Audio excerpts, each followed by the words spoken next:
मोहतरम स्पीकर साहब, पहले भी जब मीटिंग बुलाई गई थी उस वक्त भी और फिर आज भी मजलिस इत्तेहादुल मुस्लिमीन की जानिब से दलितों की फलाह व बहबूद के लिए, उनकी माशी बदहाली को बेहतर बनाने के लिए जो भी इक़दामात हुकूमत अपनी जानिब से करेगी, या वो फिर दलित बंधु ही क्यों ना हो, हमने इसकी भरपूर और मुकम्मल तायीद की है। और आज भी मैं यहाँ खड़े होकर इस बात का फिर से अपनी पार्टी के जानिब से ऐलान करता हूँ कि हमारी पार्टी दलितों के साथ जो बरसा बरस से नाइंसाफ़ी की गई है, उसकी न सिर्फ कबूल करती है कि नाइंसाफ़ी हुई उनके साथ, बल्कि आज जो ये प्रोग्राम लाया गया है इसकी तायीद करती है। और उसके साथ ही साथ दूसरी बात, मैं चीफ मिनिस्टर साहब का शुक्रिया अदा करूंगा कि हमारी पार्टी की जानिब से ये मुतालबा किया गया था कि आप कास्ट सेंसस करवाने के लिए गवर्नमेंट ऑफ इंडिया से मुतालबा करें, जिस पर चीफ मिनिस्टर साहब ने ऐलान किया कि एक रेजोल्यूशन इस ऐवान में मंजूर करेंगे। तो मैं हमारे इस मुतालबे को कबूल करने पर चीफ मिनिस्टर साहब का शुक्रिया अदा करता हूं। और चंद क्लैरिफिकेशंस है जो आपके ज़रिए मैं चीफ मिनिस्टर साहब से हासिल करना चाहूँगा इस दलित बंधु प्रोग्राम के लिए। सबसे पहली क्लैरिफिकेशन ये जानना चाहूँगा कि ये दलित बंधु स्कीम स्टैट्यूटरी स्कीम है या नॉन स्टैट्यूटरी है।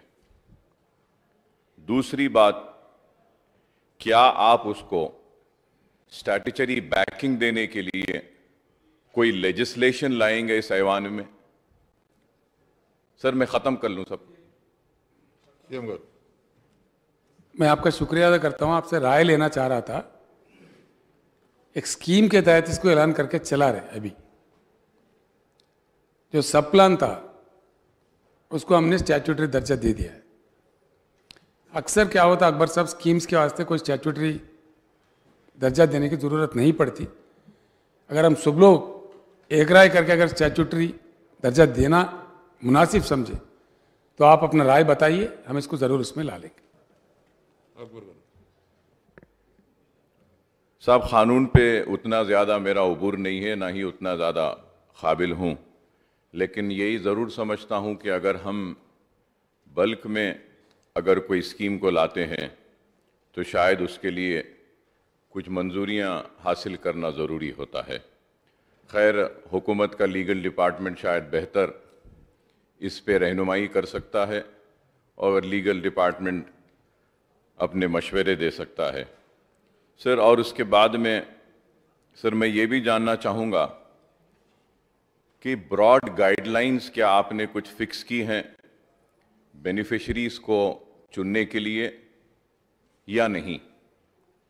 फिर उसके बाद में ये भी जानना चाहूँगा कि क्राइटेरिया क्या होगा एलिजिबिलिटी के लिए, या फिर इसमें कोई भी क्राइटेरिया नहीं होगा एलिजिबिलिटी के लिए, इंक्लूडिंग इंक्लूजन एंड एक्सक्लूजन के लिए?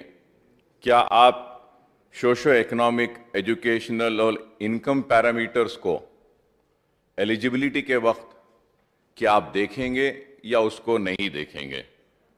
और मैं ये भी जानना चाहूँगा कि मुकम्मल दलित फैमिलीज़ कितने हैं हमारी रियासत में, और इनमें से कितने दलित फैमिलीज़ को आप कवर करेंगे? क्या सारे फैमिलीज़ को लेंगे या फिर इसमें कोई एलिजिबिलिटी का कोई क्राइटेरिया बनाएंगे? और मैं ये भी आपके ज़रिए चीफ मिनिस्टर साहब से जानना चाहूँगा, कुछ ना कुछ तो ज़रूर आपने कहा कि 15-15 घंटे मीटिंग हुई है। मैं जानता हूं कि बहुत मेहनत हुई होगी आपकी ज़रूर इस पर। तो मैं ये भी जानना चाहता हूं कि इसमें फंड्स रिक्वायरमेंट कितना होगा। फेज वाइज ही करेंगे, चीफ मिनिस्टर साहब ने कहा, तो मुकम्मल फंड्स कितने होंगे, कितने फैमिलीज होंगे और कितने फेज में करेंगे। क्या हम ये बचे हुए 2.5 बरस या 2 बरस में इसको मुकम्मल करेंगे या फिर आने वाली हुकूमत भी इसको जारी रखेगी, वैसा हम कुछ कानून साजी करेंगे। फिर मैं ये भी जानना चाहूँगा, टाइम फ्रेम मैंने आपसे पूछा है, तो क्या टाइम फ्रेम इसके लिए आप मुकर्रर करते हैं। और फिर मैंने जब पूछा है कि ये स्टैट्यूटरी है या नॉन स्टैट्यूटरी है, उसकी वजह यह है कि मोहतरम स्पीकर साहब, चीफ मिनिस्टर साहब ने ऐवान असेंबली में यह कहा कि जितने भी non statutory benefits SC STs को दिए जाते हैं वो सारे बेनिफिट्स मुसलमानों को भी देंगे। अगर ये नॉन स्टैट्यूटरी है तो क्या आप मुस्लिम माइनॉरिटीज के लिए भी दलित बंधु के इस प्रोग्राम की अमलावारी करेंगे। क्योंकि ऑनरेबल स्पीकर साहब, एक जियो जारी किया गया था चीफ मिनिस्टर साहब के ऐलान के बाद, और जियो में यह क्लियरली कहा गया कि all non statutory benefits which are provided to STs and SCs will be provided to Muslim minorities. एक जियो है, मेरे पास जियो नंबर भी है, जियो कॉपी भी है। तो क्या आप मुसलमानों को भी इस जियो के तहत, आपके वादे के तहत, आपके ऐलान के तहत, क्या मुसलमानों को भी इसमें शामिल करेंगे या नहीं करेंगे। और सर, मैं जरूर इस बात का इकरार करता हूं कि दलित के साथ बहुत जुल्म हुआ, नाइंसाफी हुई, हक तलफी हुई, लेकिन यह भी एक हकीकत है कि गोपाल सिंह कमीशन की रिपोर्ट हो या फिर सच्चर कमेटी की रिपोर्ट हो या कुंडू कमेटी की रिपोर्ट हो, रंगनाथ मिश्रा कमेटी की रिपोर्ट हो या फिर आपकी बनाई हुई सुधीर कमेटी की रिपोर्ट हो, इन सारे रिपोर्ट्स ने यह बात साफ और वाज़े तौर पर कहा है कि SC STs से भी अगर कोई पिछड़े हुए हैं, पीछे हैं तालीम के मैदान में, रोजगार के मैदान में या फिर माशी मैदान में, तो मुसलमान है। और एक स्टैटिस्टिक्स जमा किया गया, उसके बुनियाद पे इन्होंने कहा, शायद मैं मुस्लिम लीडर हूं, मुसलमानों की नुमाइंदगी करता हूं, जिस पे मुझे फख्र है, और मुसलमानों की आवाज बन के इस ऐवान में खड़े रहता हूं, मुझे उस पर नाज है।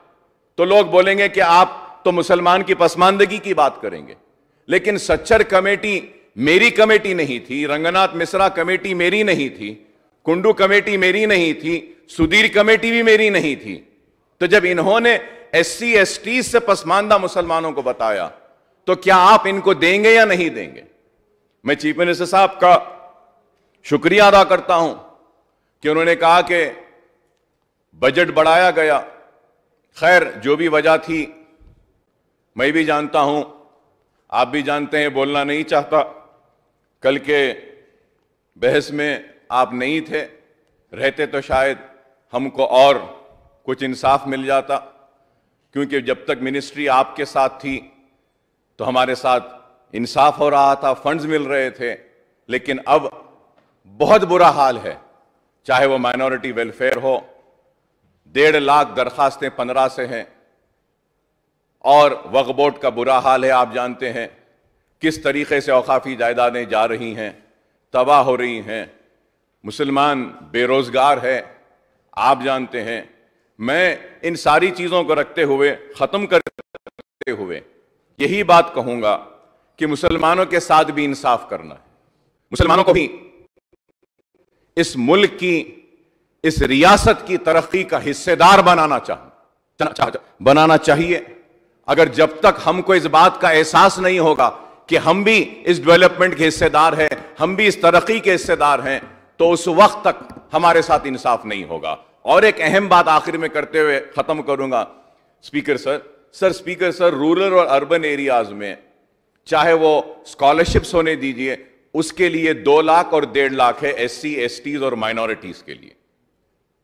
अब मेरा सवाल यह है चीफ मिनिस्टर साहब से, जब आप दलित को 10 लाख दे रहे हैं तो 10 लाख का इनकम उनके पास आ गया, तो क्या वो स्कॉलरशिप से महरूम हो जाएंगे, या उनको आपके 10 लाख के मिलने के बाद भी स्कॉलरशिप मिलेगी? और एक बात यह पूछना चाहूंगा सर कि चीफ मिनिस्टर साहब और TRS हुकूमत ने यह वादा किया था कि 3 एकड़ जमीन दलितों को दी जाएगी, तो ये 10 लाख देने के बाद क्या आप उनको जमीन देंगे, या वह जमीन देने का काम आप बंद कर दिए हैं या खत्म हो गया है? और दलितों को जमीन देने के लिए एक एवरेज 7 लाख रुपए मुकर्रर किया गया था, जमीन खरीद कर अगर देना है तो उस हिसाब से 3 एकड़ के हिसाब से 21 लाख। तो आप 21 लाख क्यों नहीं दे रहे हैं उनको? अगर जमीन नहीं दे रहे हैं, पैसे दे रहे हैं, तो 10 लाख क्यों दे रहे हैं? स्कॉलरशिप इनकी बाकी रहेगी या नहीं रहेगी? इनको मिलेगी या नहीं? ये अहम बातें हैं। और मैं ये बात रिकॉर्ड में रखकर कहना चाहता हूं कि आपने जो भी दिया है, जो भी किया है, इसके लिए हम मुसलमान आपके ममनून हैं, मशकूर हैं। और 2018 के इंतखाबात में मुकम्मल आपका हमने साथ दिया, लेकिन 18 के इंतखाबात के बाद पुरानी स्कीम जितनी थी उस पर मौसर अमलावरी नहीं हो रही है, मुकम्मल अमलावरी नहीं हो रही है, और आपके कई वादे आज भी पूरे नहीं हुए हैं। और फिर 19 के बाद कोई नया ऐलान नहीं हुआ। उम्मीद करता हूं कि हमारे साथ इंसाफ होगा और नाइंसाफी नहीं होगी। जो काम 14 से लेकर 18 तक हुआ, उससे ज्यादा काम 18 से लेकर आने वाले इंतखाबात में मुसलमानों के साथ होगा, यह मेरी उम्मीद है। అక్బరుద్దీన్ ఓవైసీ గారు ఏవైతే అడిగినారో అన్ని చెప్పిన అధ్యక్షుని. He was not there in the house. I have clarified every one point which he has asked. Number 1. Number 2, एक बात हम साफ कह दिए हैं और कहते भी रहेंगे, कहेंगे भी, इसमें आपको कोई शक की जरूरत नहीं।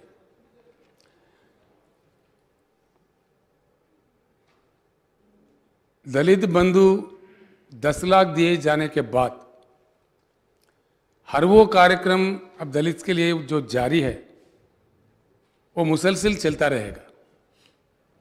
उनसे ना रेशन कार्ड छीनेंगे, ना स्कॉलरशिप छीनेंगे, ना कोई चीज़ छीनेंगे, वो चलता रहेगा। इसमें आपको किसी को कोई शक का जरूरत नहीं है। अब रहा 3 एकड़ का बात, हमने कभी वो वायदा किया ही नहीं। हाँ, ये बात सच है। कुछ लोग कहते हैं ऐसे। जब दलितों की तरक्की की बात हो रही थी, मैंने असेंबली में कहा है, आई एम ऑन रिकॉर्ड, हमने ये कहा अगर जमीन जिरायती दिया जाता है किसी भी शख्स को या किसी फैमिली को, चाहे दलित हो कोई भी हो, जो सो कॉल्ड लैंड असाइनमेंट है, गुज़िश्ता सरकारों ने जो असाइनमेंट किया है वो मोस्ट अनसाइंटिफिक है। अगर दिया भी जाता है सरकार की तरफ से, क्यों दिया जाता है? वो एक इकोनॉमिक यूनिट बने, उस फैमिली की तरक्की के लिए काम आए। लेकिन इस प्रकार का असाइनमेंट दिया गया, किसी को 2.5 एकड़ दिया, किसी को 1 दिया, किसी को आधा एकड़ दिया, लेकिन समझा जाता था ये, it was clearly understood by the studies that the minimum agriculture land should be 2.5 to 3 acres. उसको लेके मैंने ये कहा था जरूर कि अब से जो भी जमीनात दलितों के लिए दिया जाएगा, उनके पास एकड़ है तो 2 एकड़ खरीद के दिया जाएगा, 2 एकड़ है 1 एकड़ खरीद के दिया जाएगा, 1.5 एकड़ है तो और 1.5 एकड़ दिया जाएगा। ये मैंने वादा किया था। हमारे मैनिफेस्टो में भी यही लिखा हुआ है। हम जो भी करते हैं अकबर साहब यूं ही नहीं करते, समझ के करते हैं, बिल्कुल समझ के करते हैं, समझदारी से करते हैं। और उसको हमने प्रयास चलाया। 7 लाख हमने कोई यूनिट नहीं बनाया था, खरीदते खरीदते किसी जगह खम्मम जिले में ही 7 लाख भी 1 एकड़ के लिए देना पड़ा उस समय। तो उस प्रकार से भी कुछ लोगों को दिए। उस प्रकार के प्रयास में एक 16,000 एकड़ हमने अभी तक दलितों को दिया है। इसके बाद में आज के हालात में जमीन ना मिल रही है, ना सरकार के पास बची हुई है जितना ज़्यादा सबको दे सके। सब खत्म कर दिया असाइनमेंट्स में पीछे।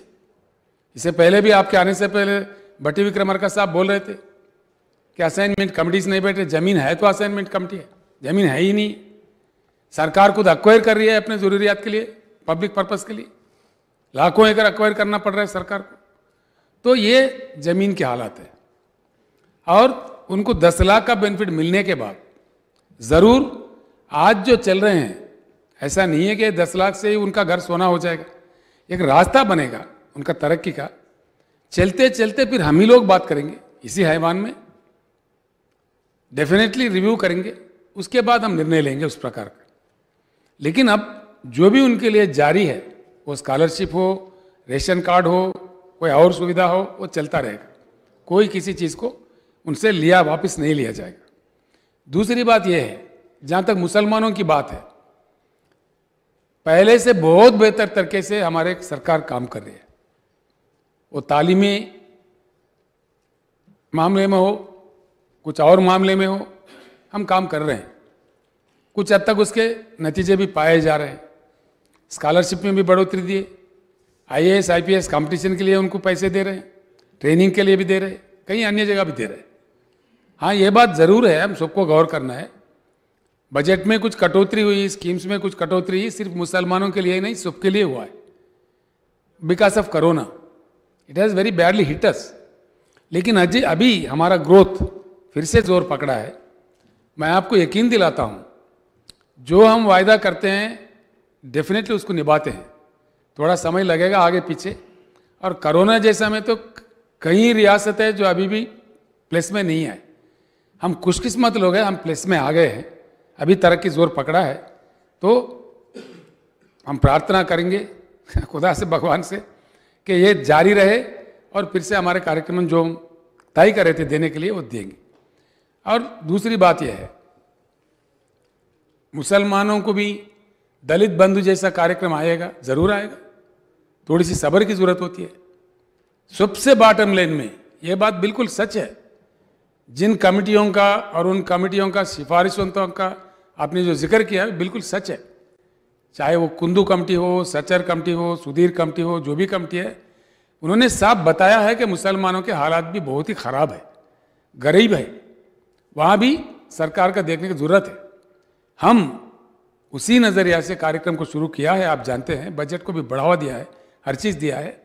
आगे चल के सिर्फ मुसलमान ही नहीं, बाकी लोगों में भी जो भी गरीब से गरीब है, थोड़ी सी सब्र की जरूरत होती है। जो कि हम नया रियासत है, काम चल पड़ा है, कुछ नतीजा हमने करके दिखाया है। जो हमने कहा दिखा। बिजली की जो किल्लत थी रियासत में, उसको हटा दिया हमने। आज बिजली सबको 24 घंटा मिलता है, हर चीज़ को मिलता है, हर घर को मिलता है। ऐसे ही पीने की पानी की काफ़ी किल्लत थी, उसको हटा दिया हमने। आज गाँव हर तांडे में, हर जगह, जंगल में भी जो हैबिटेशन है उनको भी मिलता है, आप बखूब जानते हैं।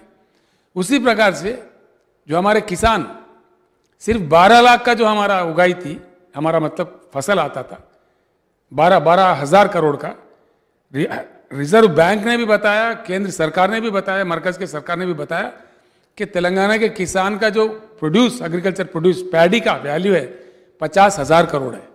आज हमारे ज़राअत भी सेटल हो गया है, किसानों का खुदकुशियाँ भी बंद हो गए हैं। हम बहुत खुश हैं। जिस हालात में हम रियासत को लेके चल रहे हैं आपके साझेदारी से, बिल्कुल आगे भी इंशाल्लाह ऐसे ही चलेंगे और आगे भी सबके तरक्की के लिए काम करेंगे। ये मैं ज़रूर जानता हूँ मुसलमानों में भी काफ़ी पसमानदगी है, काफ़ी गरीबी है, उसको हटाना है, हमारा फ़र्ज़ बनता है। और हम ये देखना चाहते हैं, मैं एक बात आपको पक्का कहता हूँ, हमारे दिल से कहते हैं कि तेलंगाना के हर शख्स के चेहरे पे एक सुनहरा तेलंगाना नज़र आए, एक अच्छा मतलब हंसता खिलता फुलता हर फैमिली, वो चाहे मुसलमान हो, दूसरे हो, दलित हो, हमारे BC भाई हो, हमारे OC में गरीब हो, हर किसी को मिलना चाहिए। चलते चलते वो हो जाएगा। सब्र की ज़रूरत होती है।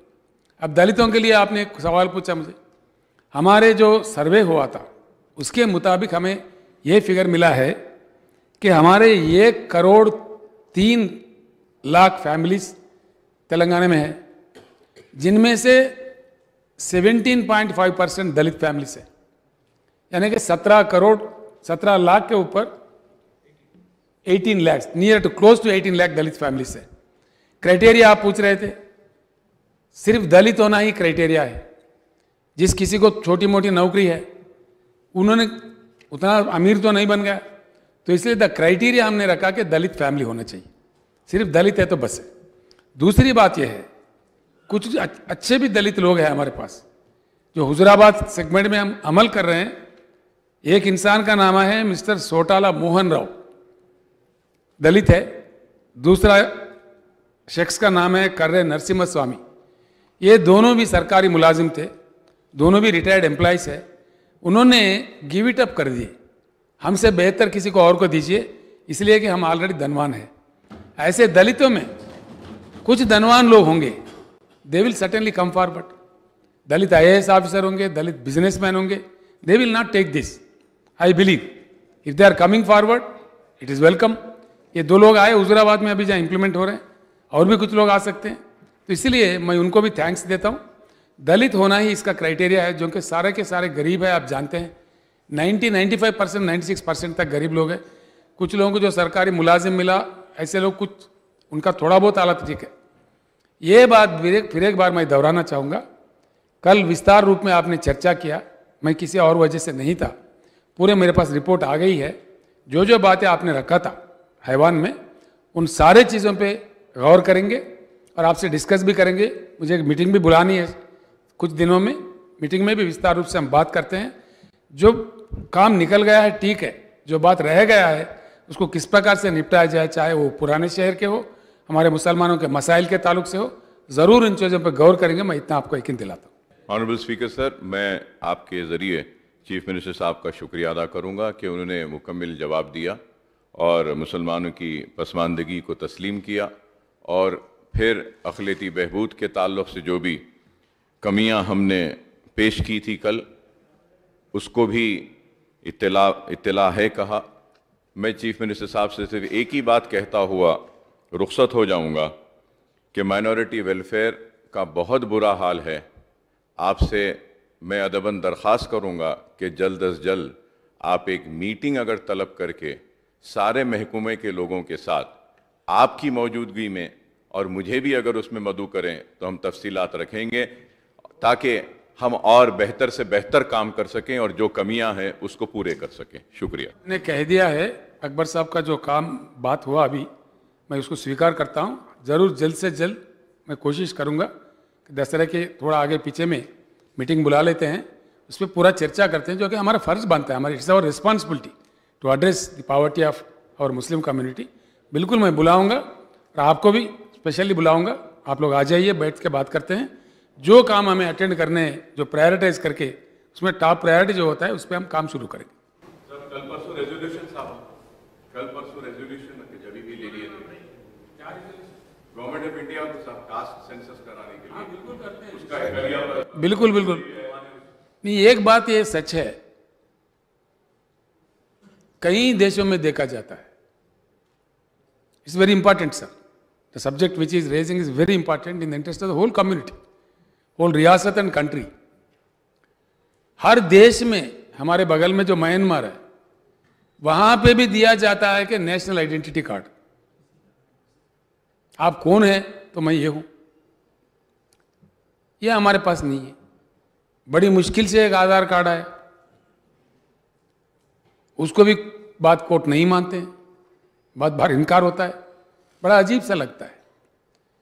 ये इसलिए ज़रूरी है, इससे पहले भी किसी भाई ने पूछे, अब भी इसका भी डिमांड हो रहा है कि कैस्ट तौर पर या किसी और तौर पर हमारे पॉपुलेशन का हिसाब किताब, एक सही हिसाब हमारे पास होना चाहिए। Because sir, with my vast experience in the administration, all kinds of nonsense speaks in the absence of proper statistics. अभी मैं पढ़ रहा था, आप नहीं थे, हम समझ रहे 15% हमारे दलित है, लेकिन अब 17.5 क्लोज टू 18% है। कई अजलाओं में 25% भी है। तो इन चीज़ें जब साफ समझ में नहीं आए सरकार को तो उनके साथ इंसाफ नहीं हो सकता।